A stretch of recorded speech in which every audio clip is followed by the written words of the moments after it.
Hukuman mati untuk koruptor, Prabowo ledakan bom kebijakan, pejabat panik. Suasana di Istana Negara mendadak mencekam saat Presiden Prabowo Subianto mengumumkan kebijakan paling kontroversial dalam sejarah pemberantasan korupsi di Indonesia. Saya akan melawan korupsi dengan sekeras-kerasnya dan dengan segala tenaga dan upaya yang bisa saya kerahkan tanpa pandang bulu. Dengan suara baritonnya yang tegas, ia menyatakan bahwa mulai hari ini, siapapun yang terbukti mencuri uang negara, bahkan hanya Rp1, akan menghadapi hukuman mati. Pernyataan tersebut langsung meledak seperti dinamit di tengah ruang konferensi yang dipenuhi pejabat dan jurnalis.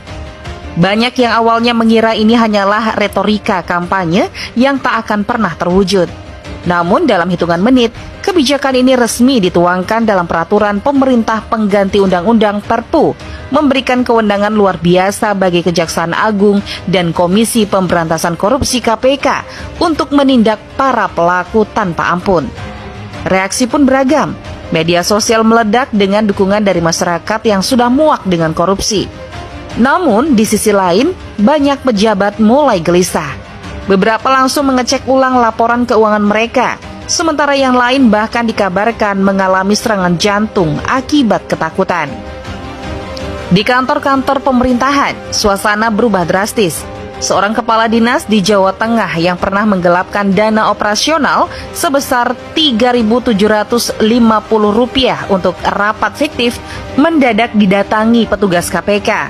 Pejabat yang dulu menganggap uang kecil bukan masalah, kini justru bisa berakhir di hadapan regu tembak. Tak hanya di birokrasi, efek domino kebijakan ini mulai terasa di sektor usaha. Kontraktor mengeluh karena pejabat daerah kini terlalu takut menandatangani pencairan dana proyek.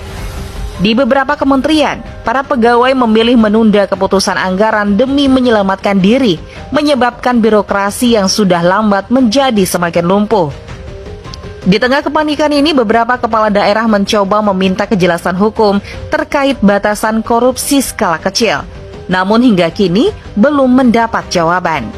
Sementara itu KPK mulai kewalahan menangani ribuan laporan yang masuk, sebagian besar justru berasal dari para pejabat yang ingin menyelamatkan diri dengan menyerahkan kolega mereka sendiri. Indonesia kini memasuki babak baru dalam perang melawan korupsi.